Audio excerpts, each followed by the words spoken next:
Good day mga ka-Hyundai! Ako nga pala ang iyong sales agent, Lilibet Obra ng Hyundai Cainta Branch. Ngayong araw, ating sisilipin ano bang meron dito sa H100. Tara, pasukin natin.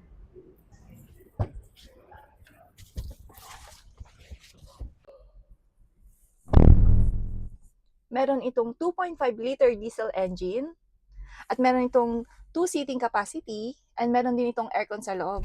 And tara, puntahan naman natin sa likod.